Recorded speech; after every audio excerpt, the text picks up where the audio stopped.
Hills, Andy Osho and Terry Alderton are live at the Apollo from 11:35.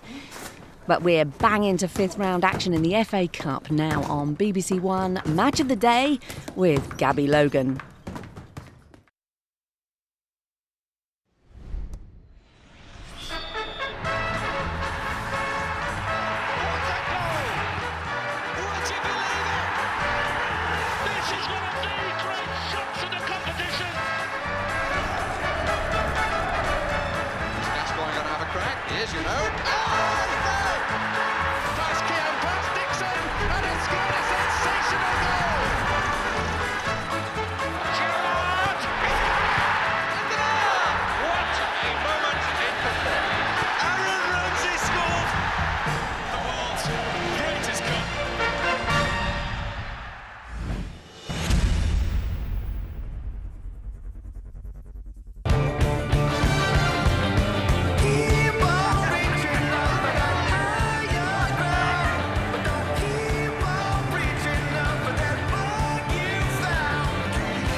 Good evening. Highlights of 6 FA Cup fifth-round matches to come over the next 65 minutes in the company of Matthew Upson and Leon Osman.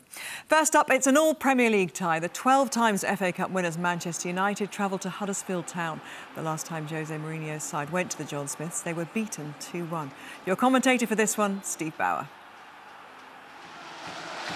Whatever happens in Huddersfield's domestic season, they will always recall their first win over Manchester United for 65 years here in October. Jose Mourinho has warned his players they cannot be caught by surprise as they look to remain on course for a 20th FA Cup final appearance. Huddersfield, who were last in the quarterfinals 46 years ago, make 4 changes. In come Congolo, Billing, Williams and Quana. Top scorer Mounier has 3 goals in his last 4 games. Alex Pritchard is cup-tied.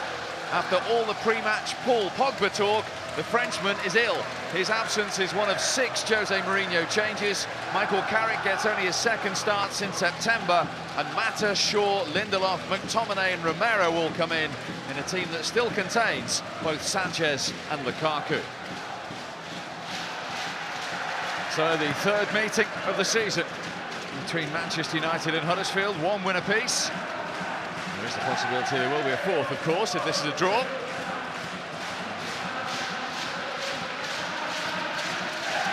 Herrera is another one on the injured list, along with Marcus Rashford, although Jose Mourinho hoping both of those will be available for the midweek Champions League trip to Spain to face Sevilla.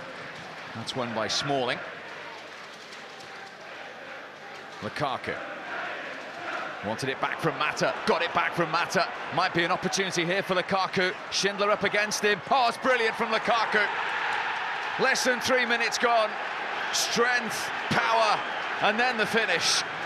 He scores for the 3rd round running in the FA Cup, and it's a perfect start for Manchester United. He couldn't have wished for any more. He held it up originally. Juan Mata with the ball. He didn't have to break stride, he just held off Schindler, checked, and put it at Lersel's near post. It's his 20th Manchester United goal, and it's one that silences the John Smith Stadium. Follows up from his goal against him in the Premier League at Old Trafford, with 1 in the FA Cup. Huddersfield 0, Manchester United 1.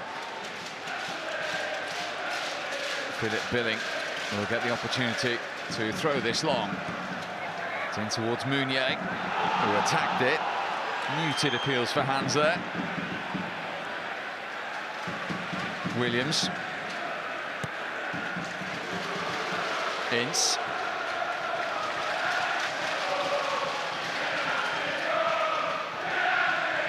Van der Parra. Blocked by Young. That's useful. There's no flag. What a chance. And Tom Ince knows it. Well, Manchester United switched off here. It was all a little untidy. Billing's ball. They're appealing, but the flag from Gary Bezic wasn't raised. Well, we understand that VAR has looked at these two angles of this incident involving Chris Smalling, and it wasn't deemed clear enough to give the penalty.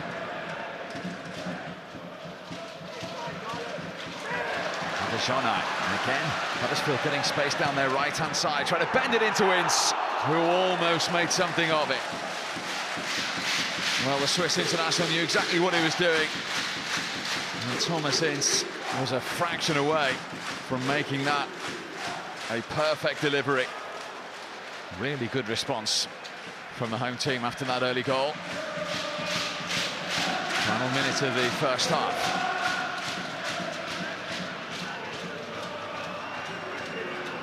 Young. Mata, he's onside, and he's made it 2-0. In the final few seconds of the first half, the 2 times FA Cup winner makes it 2 for Manchester United. Well, they've hardly been in the Huddersfield penalty area. He's onside, he's level, but both times Manchester United have profited with clinical finishes. Awareness from Young, had a look there, rolled it into the path of Mata, who coolly went round Lursel and put it in the back of the net. His 4th goal of the season.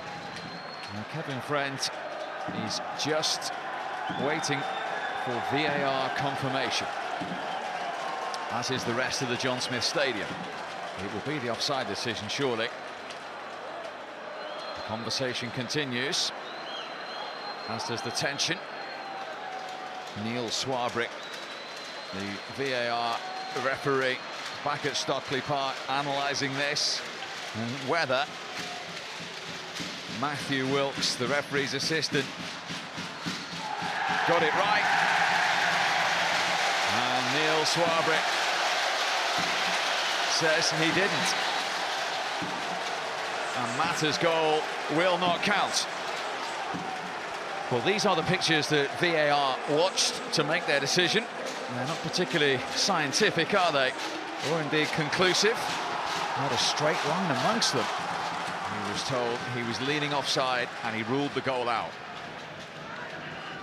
And it's a big call, because a second Manchester United goal right on the stroke of half-time. It's a potential pivotal one in the cup tie. Sanchez has now been caught.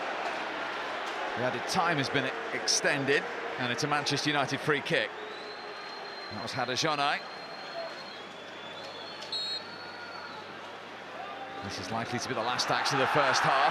That's aimed towards Matic, and this time the flag has gone up, and that one certainly won't count. And cue the ironic cheers from the majority of the John Smith Stadium. Manchester United again with every player back inside their own half. Huddersfield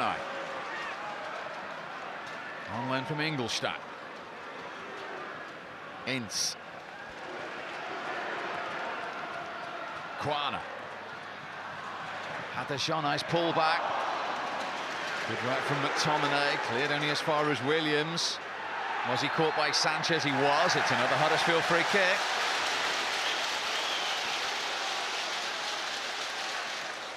Positive from the USA international, just caught by Sanchez. Philip Billing is going to step up for this one for Huddersfield. On that left foot, and again the wall did its job. Back to Billing, all the way through, deflected on the way through. And Huddersfield have a corner.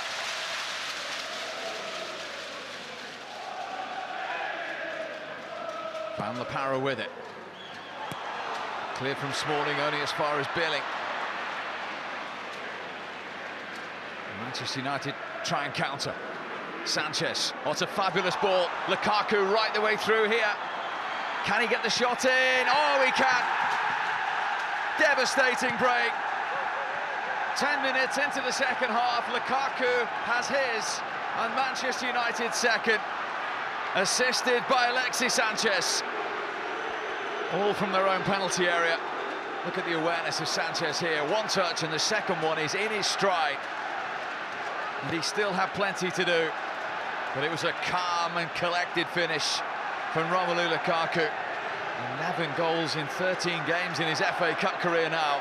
And that one could be extremely pivotal in this tie. Clinical again from the Belgian. No debate about that one. This time it most definitely is. Huddersfield 0, Manchester United 2.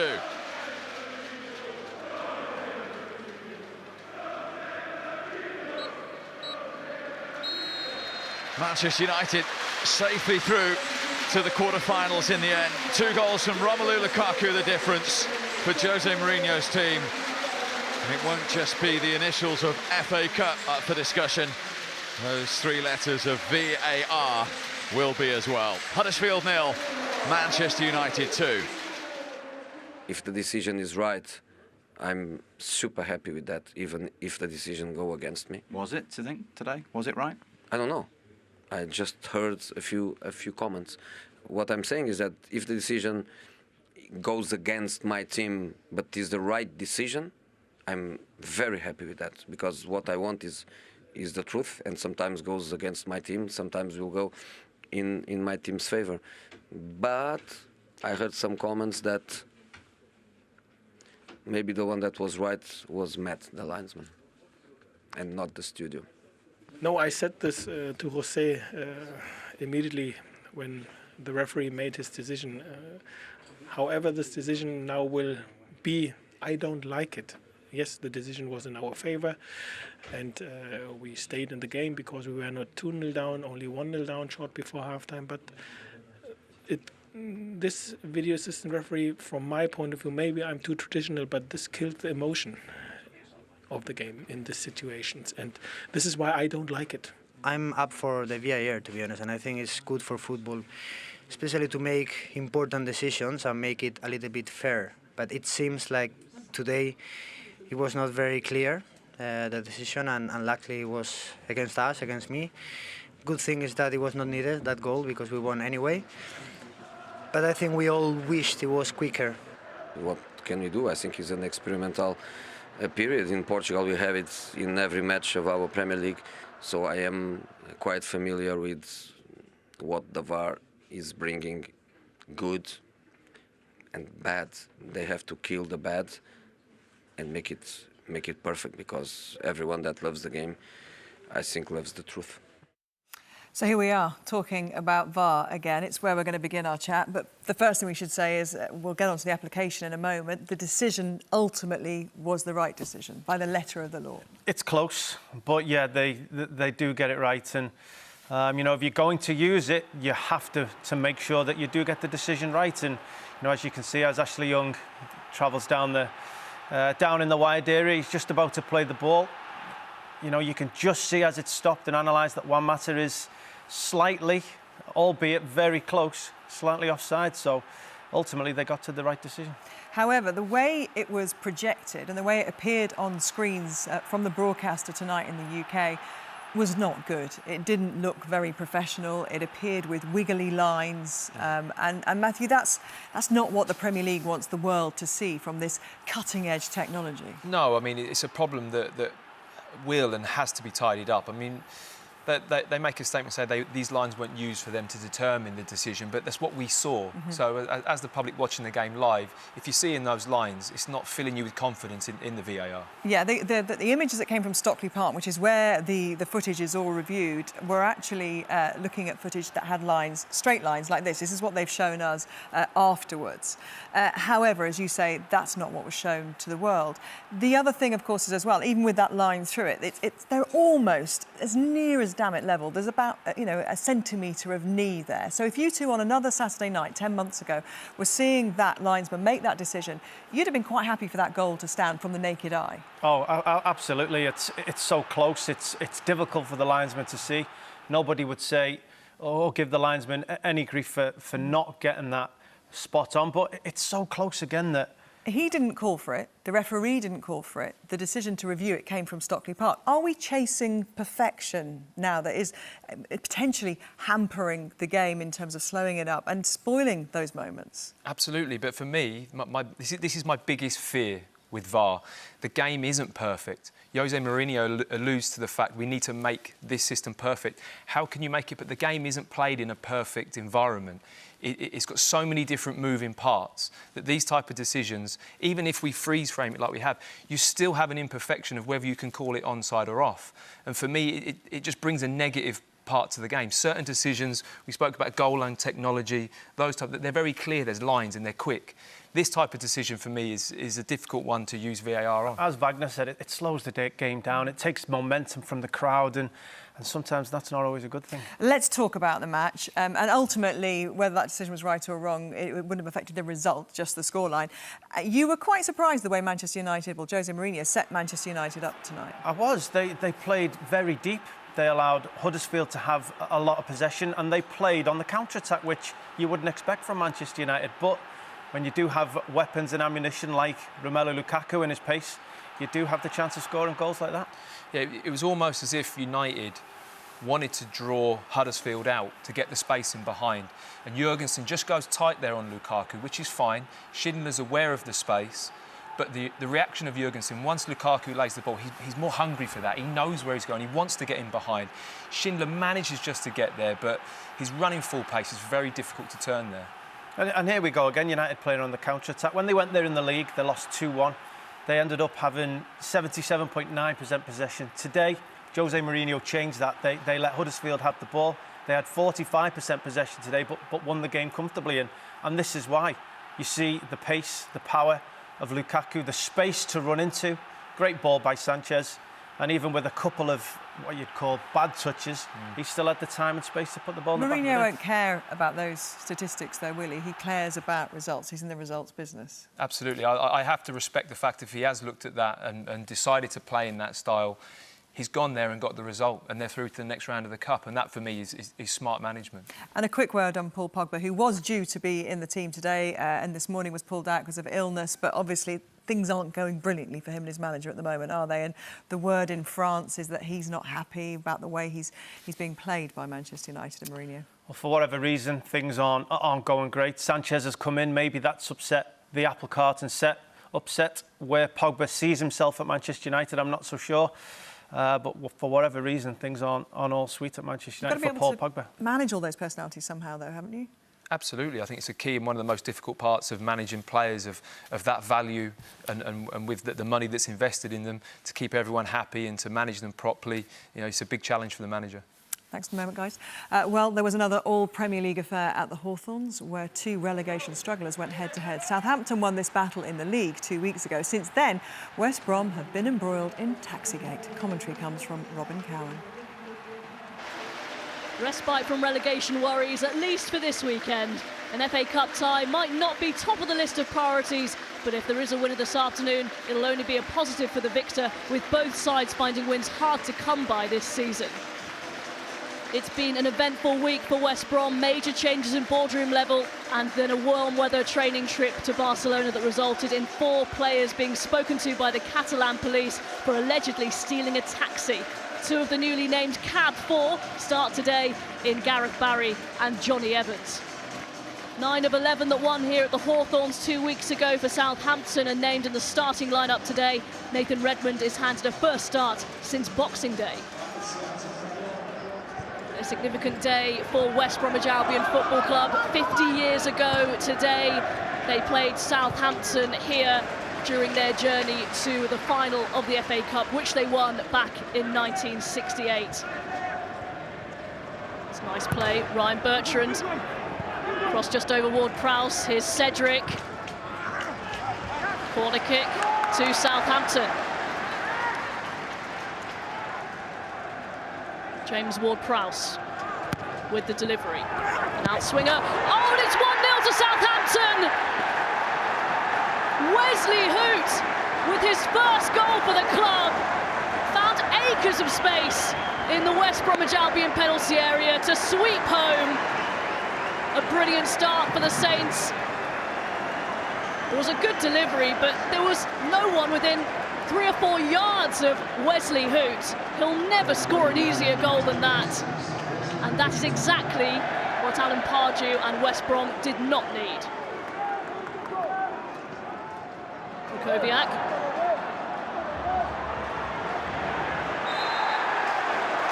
Free kick to West Brom, fouled by Mario Lemina. Didn't really have anywhere to go, bit of a silly challenge by Lemina.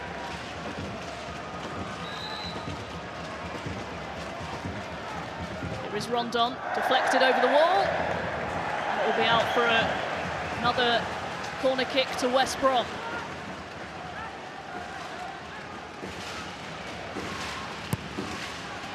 It's a good delivery again towards the back post, and there are a couple of Baggies players throwing themselves at it. Back in, it's a dangerous delivery and over the top.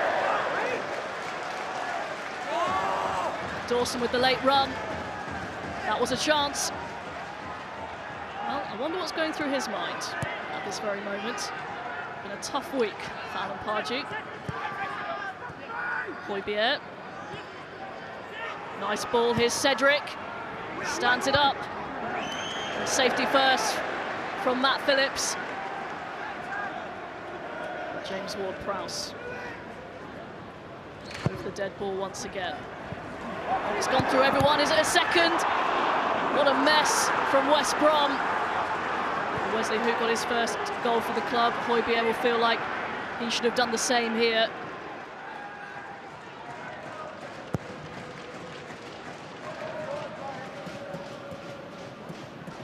Oh, and that's a mistake.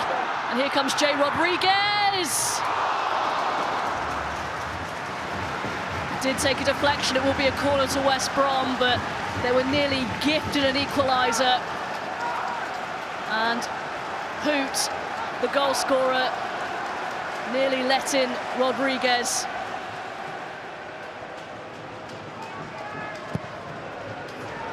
It's a good delivery. Dawson's there. Good leap by Dawson. Tipped over the bar by McCarthy. Much more promising from West Brom. He's enjoying the atmosphere. Rondon just ran into Hoot. Here's Krakowiak, deflected. What a save! Alex McCarthy had to readjust himself there. It took a humongous deflection off Wesley Hoot, and that is a terrific stop.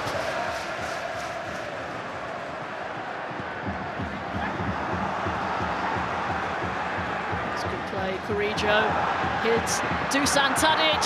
Tadic to wrap it up! That is a cool, calm finish from Dusan Tadic. His fourth of the season, expertly done, and West Brom are in real trouble now.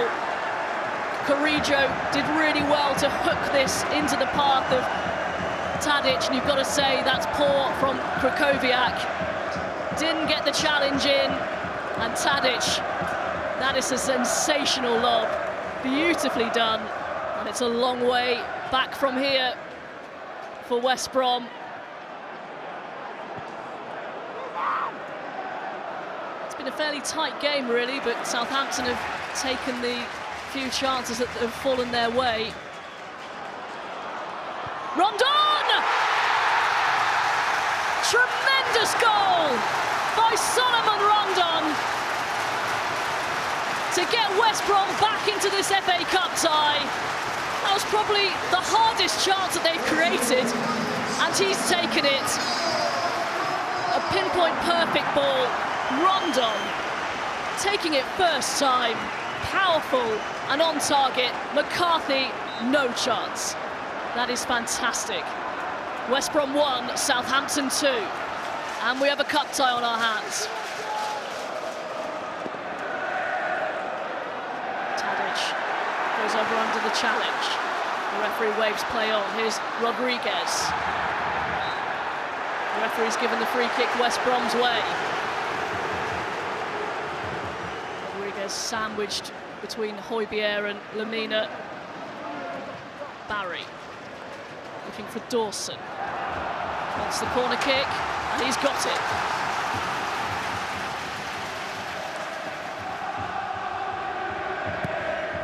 McLean with the delivery. Oh, and it's just punched off the line by McCarthy. How on earth did that stay out? Very, very close from Ahmed Higazi. What a stop from the goalkeeper to keep it out. Suddenly the tables have turned in terms of pressure. Richo Pellegrino now looking the more animated. Here's James McClay, forced to turn back. Stevens with the header. Yet another corner for West Bromwich Albion.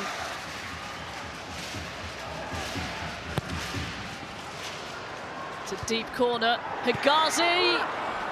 Oh, off the bar. Rondon! Off the line! Incredible. They couldn't have come closer, West Brom.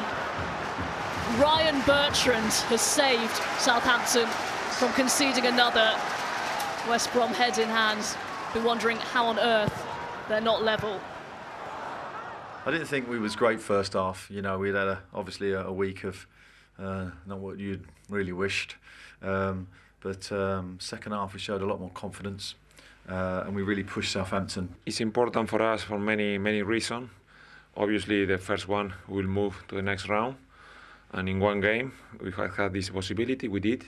And also because, okay, we want to use this game to give some opportunity to some players that they are not playing too much, and also because we want to improve as a team, as a spirit, obviously to prepare for the next Premier League game. We changed the captaincy over to Gareth because I think that was the right thing to do. But of course, I need to get wins for this club, and I have to make a decision what I thought was right in terms of getting a strong team out on the pitch, and that will be the same going forward. I know you mentioned before this game that the boardroom uncertainty means that your job isn't quite as certain as it was before. Does this result change any of that sort of thinking from your part?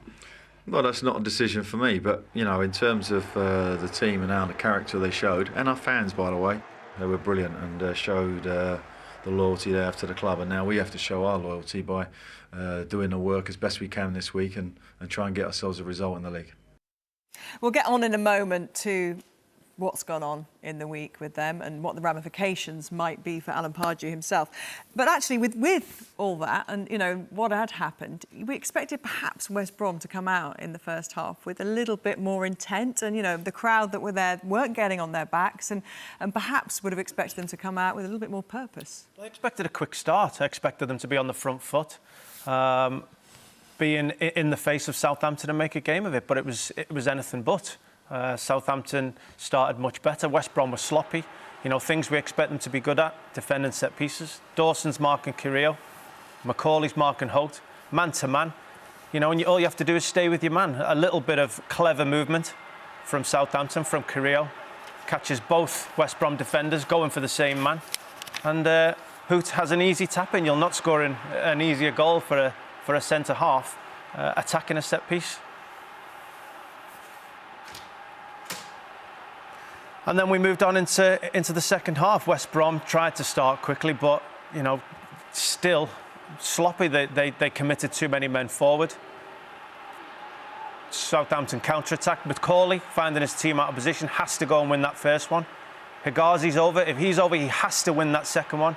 And Krakowiak has to do something to stop Tadic scoring that goal. He has to defend better than that. But from a Southampton point of view, the passes from Redmond and Carrillo and the finish from Tadic was absolutely fantastic. They don't look like a team in the bottom three, Southampton, do they, the way they played today? Or they didn't play like they're in the bottom three? Not on today's form. Today, they started the game fantastically well. As I said, they did everything I expected West Brom to do. They were on the front foot. They made a game of it. They were really confident, maybe because they went there a few weeks back and won the game. But you saw the way they went about. The second half that you mentioned there, they did start brighter and better, and there was more positive play coming from West Brom and a beautiful goal ultimately. There was. They were on the front foot. You know, they started with a quicker tempo. They were chasing things down. They were having efforts on goal. Krakowiak here with an effort. OK, it takes a deflection, but the crowd started to get involved. Here, fantastic work back from McLean, winning the ball back. Krakowiak, unbelievably good ball. And Rondon, I don't think he'll score a better goal in his career, and suddenly they're back in the game, the crowd are involved, and West Brom are on the front foot, and they had chance after that. Really did make a game of it, efforts to get back into the game. Higazi has a chance here, great save from the Southampton goalkeeper. Another opportunity. Hegazi with an effort off the bar. Rondon. Great block by Bertrand. And, you know, it was just too little too late from West Brom today. But from a Southampton point of view, 2 fantastic goals. Real determination not to concede and to go through in the FA Cup. And it has been a competition that seems to have spurred them on through the rounds, because they haven't obviously been doing too well in the league. Things haven't been going well for Alan Pardew. And this week they got worse. And, of course, the back pages are alluding to the fact that he may now be on borrowed time after this week's antics. Were you surprised at the timing of a midweek warm weather training break for West Brom? I think the timing was difficult, just based on that they had a Monday evening game. To go and enjoy that break and then get back and prepare for Saturday, you've only got a 4-day window. So it's quite tight time-wise to do that well. But I have to say, I understand the value of what those trips are, and I think they're important, whether you're top of the league or bottom of the league. I think they have a real value. I think getting the team together, getting players together is really, really important. Maybe even more so if you're at the bottom of the league. So I understand. And so what you're intimating is that it's about going out and the players bonding, perhaps over alcohol, having a good time. There has to be times when players are allowed to relax, you know, get together, a good bit of spirit. But just for both of us, the timing of doing that with them playing Monday to Saturday was just a bit strange. Should say allegedly stealing taxis, obviously. 2 down, plenty more to come tonight.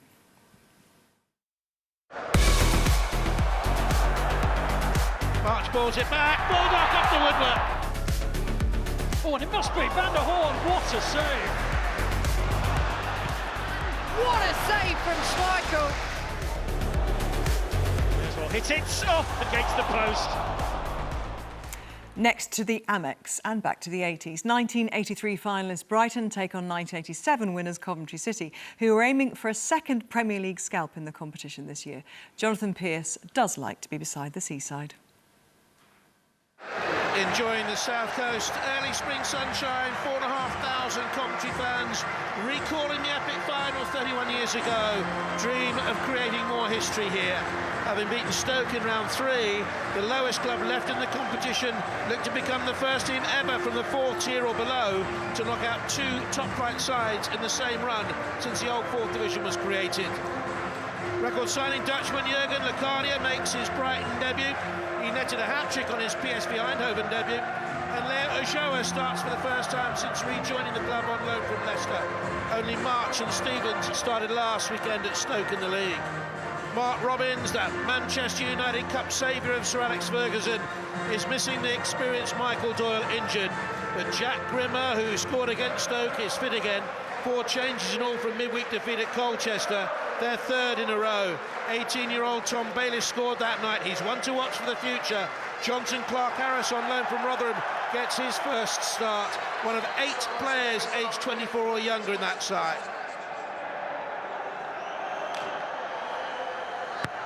Out sweeps the corner kick, looking for Goldson again. It's up with Hernemeyer. Locadia hits into woodwork. On his debut, Goldson back towards a new record signing. Nearly comes to the far stick. Well, he has this habit of creating startling impact. On his PSV debut, he scored a hat-trick against Venlo, the first player in the Dutch league to do so since 1969. And he very nearly got off the mark in the opening moments of his Brighton debut. Locadia unlucky. Goldson heads it away. First to it though is McNulty. And this looks dangerous for Coventry City. Came off Goldson. Tentative appeal from one of the Coventry players there, John Barrett, for handball. Great roar from the Coventry fans down the other end. I think it hit Goldson on the flank, but the Premier League side switched off momentarily. Low and flat, good header off the bar. So unlucky there, Coventry City. What a let-off there for the Premier League side. And Johnson Clark-Harris nearly scored his first goal back at Coventry. All credit to Coventry for coming here to attack, not sit back and try and grind a result out. I don't think they had the players or the depth in the squad to deny Chris Hughton's side by playing that way. There's Locadia. Tried to cushion the header and bring it down. With 9 goals for PSV before moving to Brighton. Here's Knockaert, rubber of a cross, Locadia 1-0! Another debut goal for Jurgen Lecadia. Good enough to win 2 titles in Holland, good enough for Brighton to play a record at £14 million. He's been hamstrung since signing. His debut finds a goal. Brighton have regularly in the last decade gone beyond round 3, but they haven't reached the quarterfinal since 1986. Joa, March, saw the run of certain. Lecadia's lost his man in the middle. If they can get an early cross in, Lecadia should have been 2. Promising signs for Brighton is the way he made the run. Got ahead of his man, but he's not quite match sharp enough to have squeezed the extra foot out of the run and got that second goal. March. Kai Allen made a good run into space, not seen. March back to Knockaert. Took it well enough. Can he get that cross in early? And off young Ryan Haynes it goes. Sutner with it. Bolton trying to shrug off his marker. It's aimed at him again. And he scores! 2-0, Brighton's lead. Exactly a year ago, since a routine health check found a heart problem needing major surgery. That is a very special moment for the player, for the club, and the whole community in this area.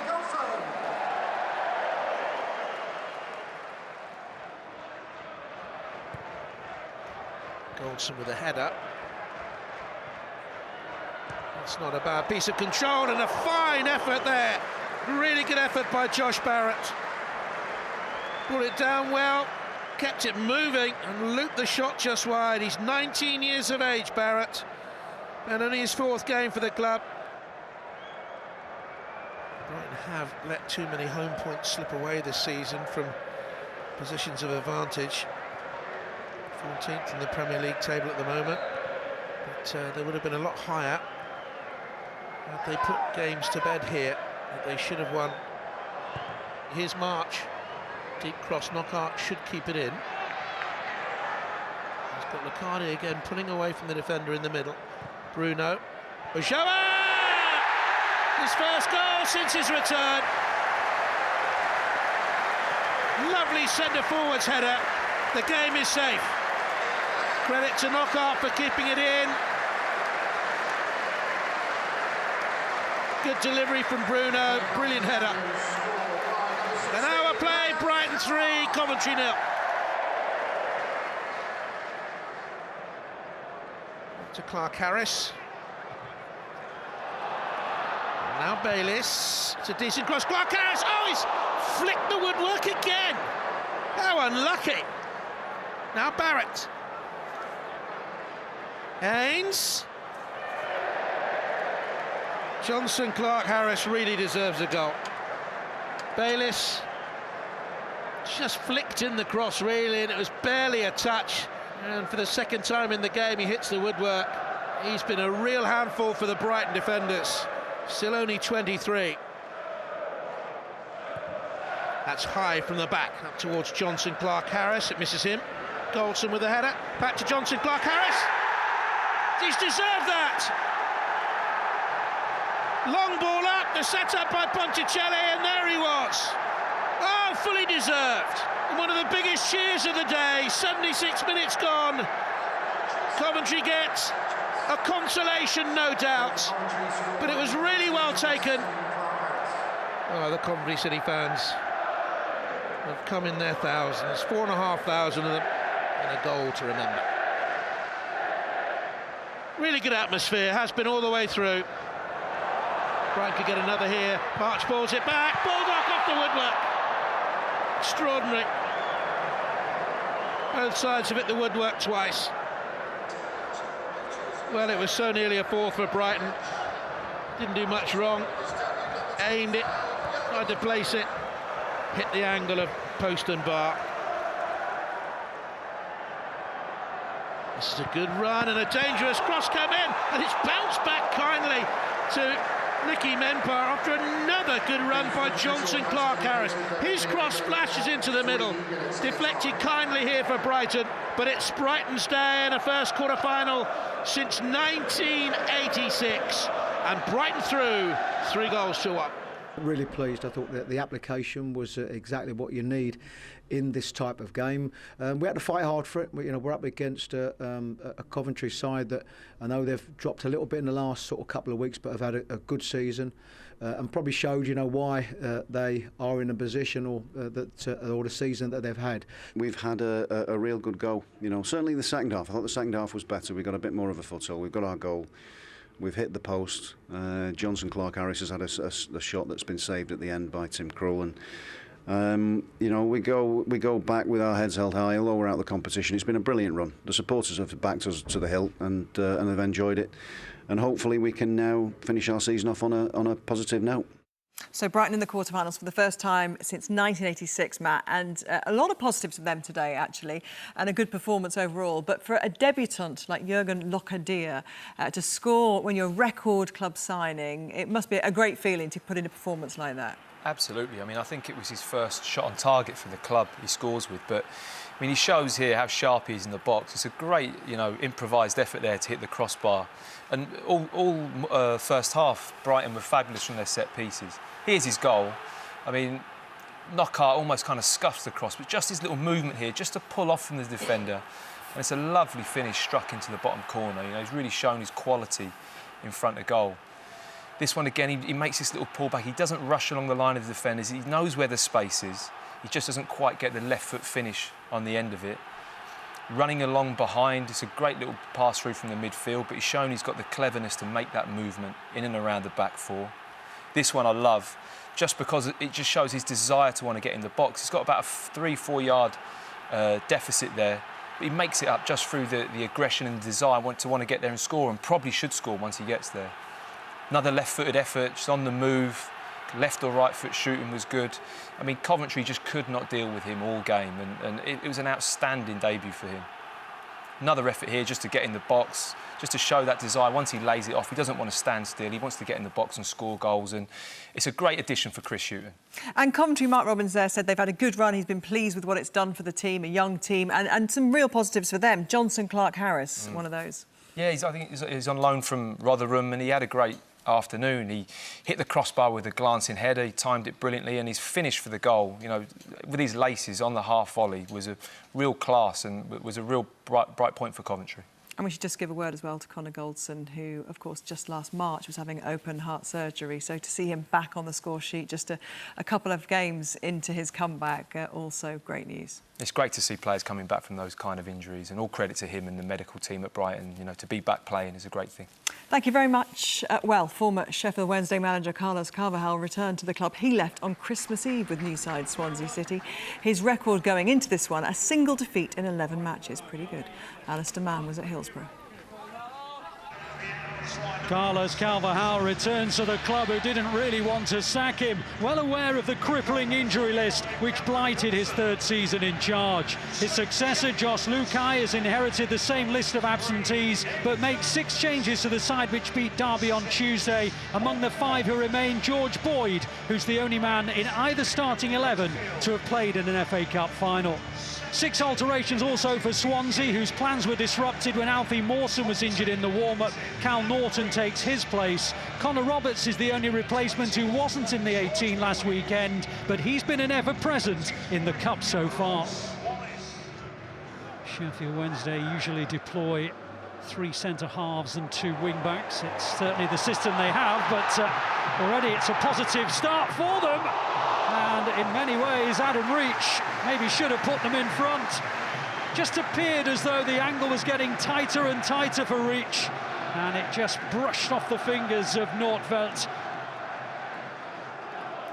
Well, Alfie Mawson was down to play, but then he hobbled out of the warm-up with just a few minutes to the start of the match. He's now wearing a leg brace and has crutches. Could be worrying for the next few weeks for Swansea. Norton.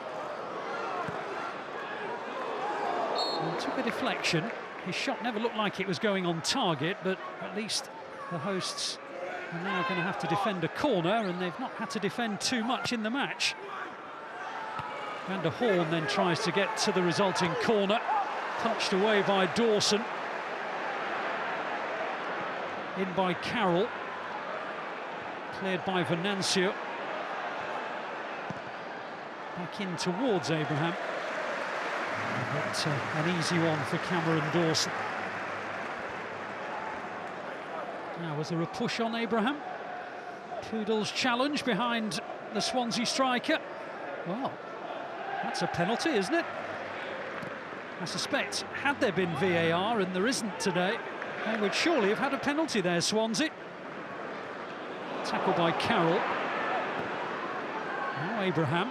It's a good ball. Routledge round the back. Tries to pick out Key, but it was well dealt with by Poodle. Well, Swansea have had their best moments of the game in the last few minutes of it.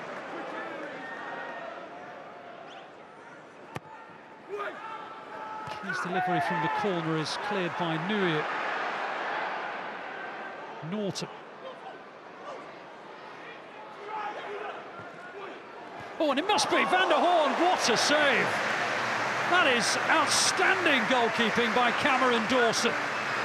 Well, Van der Horn should have put Swansea in front, but Cameron Dawson, who's had nothing to do, has made a stunning reaction save. That is a brilliant piece of goalkeeping. Abraham. Good ball. Singh tries to get to it. No penalty. Challenged by Fox. And the assistant on the far side, Stuart Burt, was unmoved. Now Singh going for it. I think it would have been in the category of soft. Well, in his first 2 seasons in charge, Carlos Carvalhal took Sheffield Wednesday to the playoffs. Indeed, they got to the playoff final in one of those years, lost 1-0 to Hull City.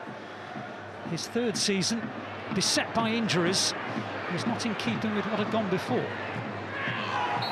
Now, that challenge from Van der Horn is one which the referee is going to take great exception to. It was over the top of the ball.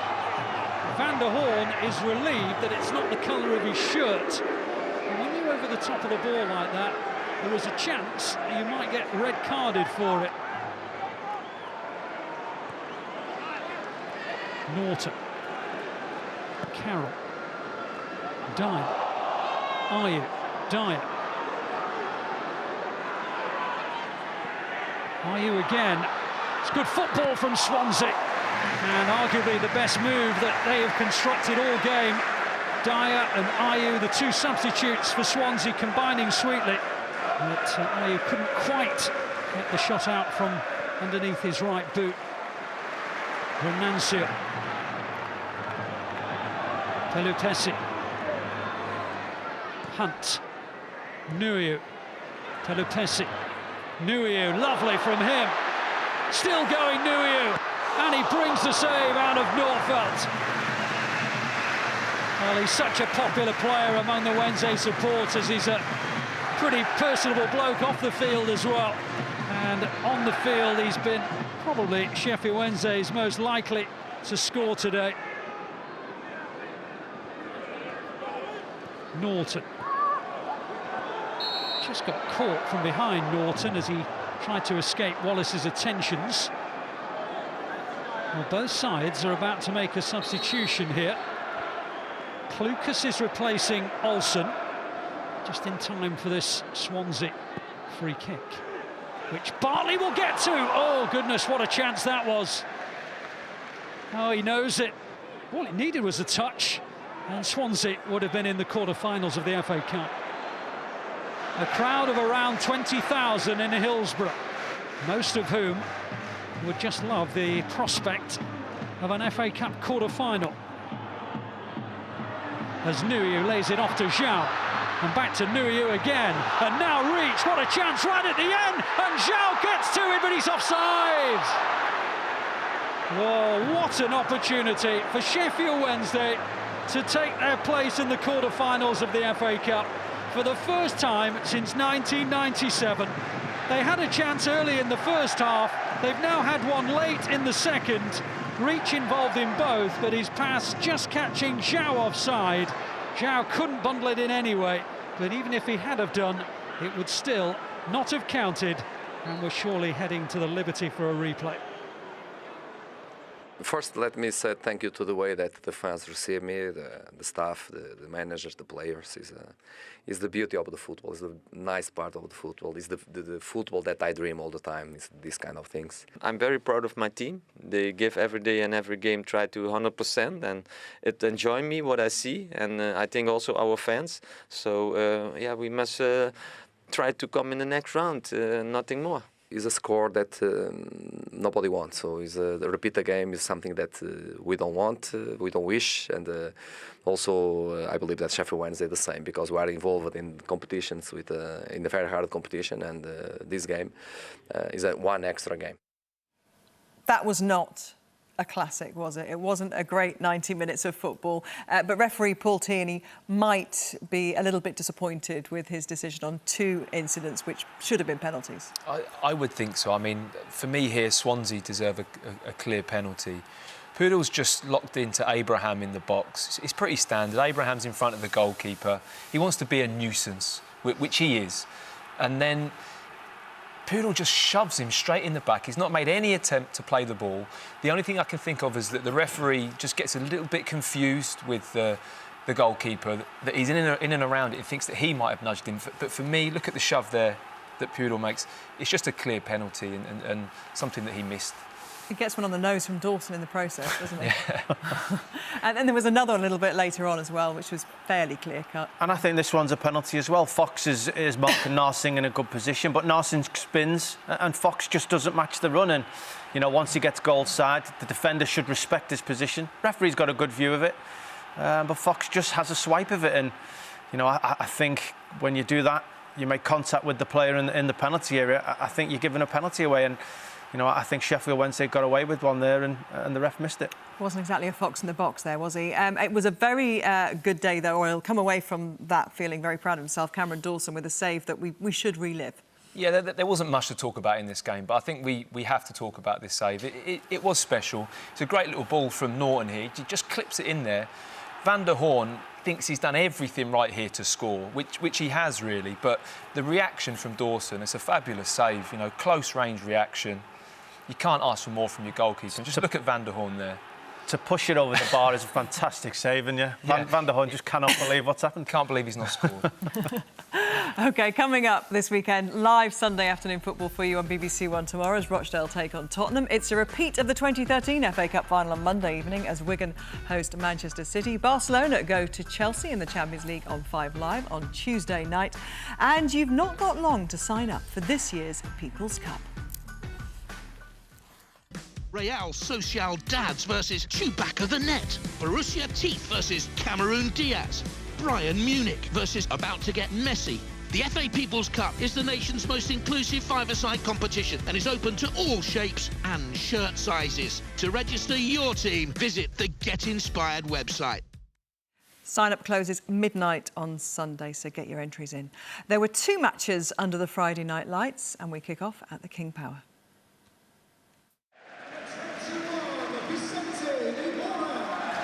Riyad Mahrez is back with a smile, according to his manager. He starts for the first time since returning to training after his move to Manchester City fell through. Captain Wes Morgan is back from injury as Claude Puel makes 6 changes, but it's still a strong side. 6 changes as well for Sheffield United, mindful of their playoff push. Injuries and suspensions have taken their toll, whilst on loan Manchester United forward James Wilson is their only new signing who isn't cup-tied. Gray with the chance to run at the Sheffield United defence. Lovely ball to Jamie Vardy. And Vardy just past the post. Positive driving run from Gray. Saw that Vardy had the space. And inches away. Deflected ball in, headed up by Simpson. And an excellent challenge by Maguire prevents Stevens from giving the Championship side the lead. A goal-saving block against his boyhood club.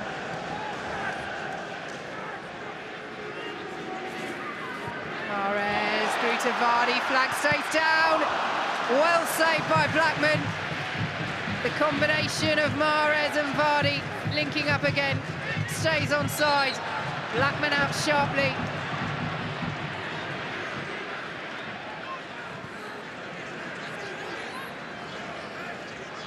Mahrez. Simpson. He needs him instead, opts for Vardy. And Jamie Vardy puts Leicester City ahead against Sheffield United. And in the end, it's that old combination. Riyad Mahrez onto the head of Jamie Vardy. And that is an excellent header. Back across goal and over Blackman. They have shown flashes of what they can do in attack, Sheffield United. And it's in, and what a save from Schmeichel. Sheffield United carving Leicester open at the back. Kasper Schmeichel making his first FA Cup appearance of the season, proving his worth to Leicester City. Quite a lot of things had to go well for us tonight, you know, bounce of a ball, and we had to defend and be organised, and we did that. Respect that the team that they picked as well was quite a powerful one. And we give a good account of ourselves, but ultimately we're out of the competition and we're disappointed. It was a quality goal that won it for you, in the old combination, Jamie Vardy and Riyad Mahrez. Yeah, of course, it's good. It's good to see this move again, of course, and of course Riyad wanted to score today, but it was not possible for him. But he gave a fantastic assist. Olivier Giroud won the FA Cup 3 times during his time at Arsenal. Back in May, he came off the bench at Wembley to help them get the better of Chelsea. He keeps his place in the Blues starting lineup this evening, but Antonio Conte has made 6 changes, including another start for 17-year-old Ethan Ampadu and a debut for Emerson. 2 of Hull City's regular defenders cannot play because they're on loan from Chelsea. So 34-year-old Michael Dawson returns after injury, despite completing only 1 training session. Hull have never won here at Stamford Bridge.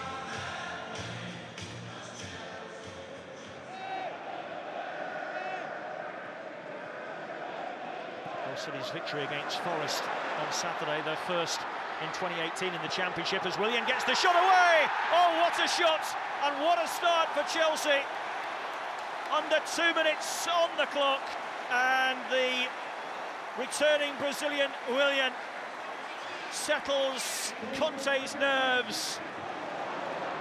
Away from Diamonde, and finding Pedro over the top for Giroud. Flag stays down, but the ball is over the bar. I think Giroud might have thought he was offside, but even so, it's a glorious opportunity for him to register his first goal for Chelsea. Giroud's layoff. Fabregas, what a ball. Pedro, what a take. He's in for number 2 this time. And this time, the Spaniard puts it away. As soon as Giroud lay it off there, Fabregas knew what was on, the early ball, and Marshall cannot keep him out.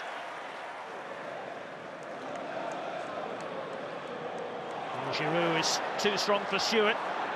Collected by Willian, takes it on early, and why not when you can finish like that?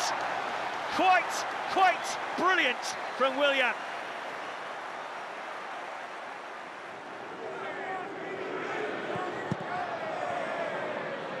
A run for Emerson.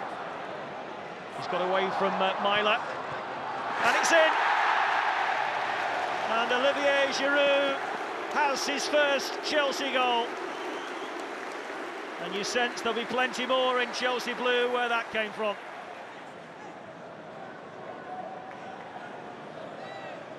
Devandro has done well, and he's picked out Wilson. And Wilson brought down by Fabregas, penalty. Silly challenge by Fabregas, really, just left out a leg. And it's going to be David Myler, the only survivor from Hull City's appearance in the final of 4 years ago, to step up with this penalty. But he's denied by Caballero, the penalty saver extraordinaire. Kept out the shootout kick against Nelson Oliveira against Norwich in the third round replay here, and guessed correctly, and it's a good strong parry away, and there's still nothing for Hull City to celebrate. Dawson tries to get the near post touch. Drinkwater carefully brings it away, and the early ball out from Scott will release Chelsea. It's 3 against 1 here. Willian waits in the centre on for a hat-trick. Zappacosta, Willian here for the hat-trick. Took too long. Still a chance for Chelsea though. Zappacosta. Oh, good save by Marshall. Well, Zappacosta was so unselfish there. He could have taken on the initial shot, but knew that Willian was in for his hat-trick.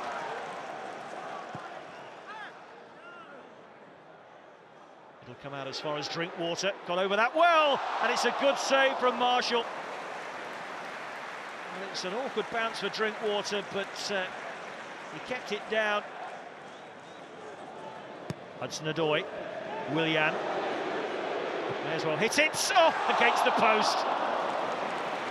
Well, he was inches away there from registering his first ever hat-trick for Chelsea. The tie long since decided. Not quite the gloss that Willian was looking for.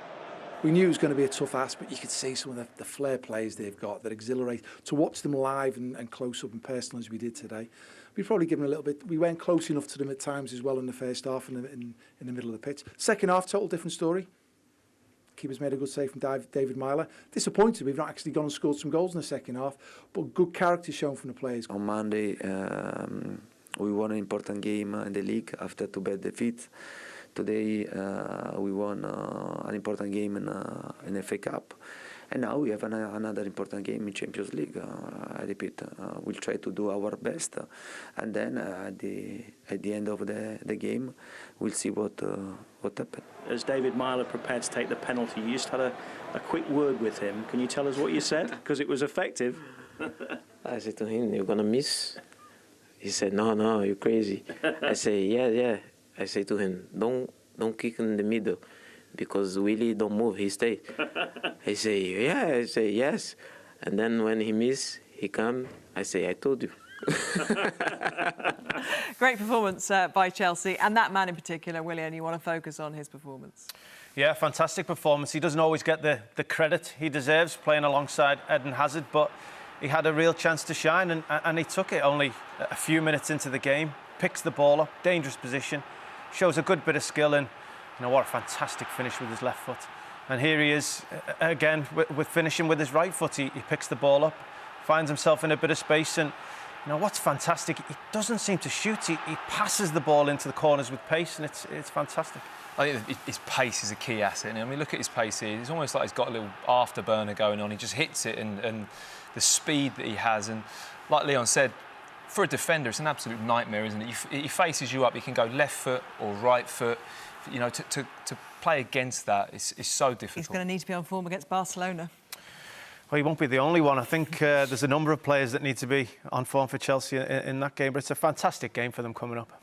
OK, thanks, guys. In random news, the FA Cup quarter-final draw has been made before 2 ties have even been played. This is how it looks. The winners of the replay between Sheffield Wednesday and Swansea will host either Rochdale or Tottenham. Manchester United will entertain Brighton in a repeat of the 83 final. Leicester play last year's beaten finalist Chelsea, whilst Wigan or Man City will take on Southampton. Well, not everyone's a fan, but it's far from over yet. It is for us, though. Good night from me and from these two. Getting taxis home tonight, boys? I think that's a no. Good night.